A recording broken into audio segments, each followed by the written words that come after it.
वशिष्ठ जी कहते हैं कि पूर्व काल की बात है कि परम उत्तम और दीर्घ काल तक चलने वाले मंदिरांचल पर्वत पर चलने वाले यज्ञ में स्वयंभू मनु कई अन्य ऋषियों के साथ भाग लेने के लिए जाते हैं। वहां वेदों के तत्व जानने वाले कई ऋषि और मुनि होते हैं। महायज्ञ जब आरंभ हुआ तो पाप रहित मुनि देवता तत्व का अनुसंधान करने के लिए एक दूसरे से पूछते हैं कि कौन देवता त्रिदेव सबसे श्रेष्ठ है, किसे सबसे पहले भोग लगाना चाहिए, कौन अविनाशी परम पूज्य है। तो वहां बैठे ज्ञानी जन भी अपने अपने तर्क देने लगे।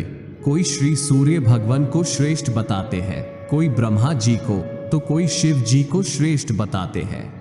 तो अन्य ब्राह्मण जान श्री विष्णु भगवान को संपूर्ण जगत का स्वामी बताने लगे। राजा मनु भी श्री विष्णु को पुरुषोत्तम कहने लगे। तो सभी ऋषियों ने वहां उपस्थित ऋषि भृगु से हाथ जोड़कर प्रार्थना करते हैं कि आप इस रहस्य का पता करें कि इन 3 देवों में सबसे श्रेष्ठ कौन है। तपोनिधि भृगु ऋषि इस प्रकार सभी ऋषियों की इच्छा जानकर सबसे पहले कैलाश पर्वत पर जाते हैं।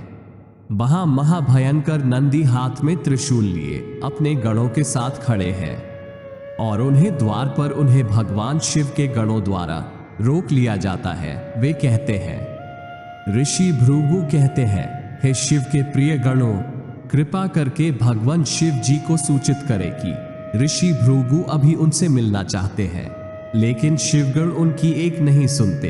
बताते हैं कि शिव जी अभी देवी के साथ क्रीड़ा भवन में विहार कर रहे हैं, वो अभी किसी से भी नहीं मिल सकते हैं। लेकिन ऋषि भृगु अपनी बात पर अड़े रहते हैं तो शिवगण उन्हें उल्टा सीधा तक कह देते हैं।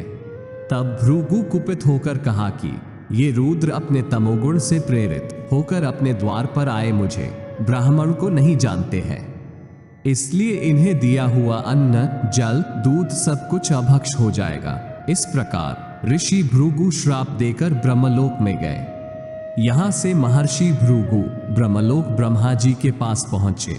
ब्रह्मा जी अपने दरबार में विराज रहे थे। सभी देवगण उनके समक्ष बैठे हुए थे। भृगु जी वहां हाथ जोड़कर चुपचाप खड़े हो गए। ब्रह्मा जी ने अपनी सभा में आए अतिथि को देखा तक नहीं। भृगु जी को ब्रह्मा जी ने बैठने तक को नहीं कहा। तब महर्षि भृगु ने ब्रह्मा जी को रजोगुणी घोषित करते हुए अपूज्य होने का शाप दिया। कैलाश और ब्रह्मलोक में मिले अपमान तिरस्कार से क्षुभित महर्षि विष्णु लोक चल दिए। भगवान श्रीहरि विष्णु क्षीर सागर में सर्पाकार सुंदर नौक शेषनाग पर अपनी पत्नी लक्ष्मी श्री के साथ विहार कर रहे थे। श्री लक्ष्मी उनके चरणों की सेवा कर रही थी। उस समय श्री विष्णु जी शयन कर रहे थे। महर्षि भृगु जी को लगा कि हमें आता देख विष्णु सोने का नाटक कर रहे हैं, तो उन्होंने श्री विष्णु भगवान को जगाने के लिए अपने बाएं पैर का आघात श्री विष्णु जी की छाती पर कर दिया। महर्षि के इस अशिष्टाचरण पर विष्णु प्रिया लक्ष्मी, जो श्रीहरि के चरण दबा रही थी, कुपित हो उठी। लेकिन श्री विष्णु जी ने महर्षि के चरण सहलाने लगे और कहा, भगवान, मेरे कठोर वक्ष से आपके कोमल चरण में चोट तो नहीं लगी। महर्षि भृगु लज्जित भी हुए और नारायण का सदाचार और धर्म देखकर प्रसन्न भी। तभी श्री लक्ष्मी जी ने भी चंदन और फूलमाला से भृगु ऋषि का स्वागत किया।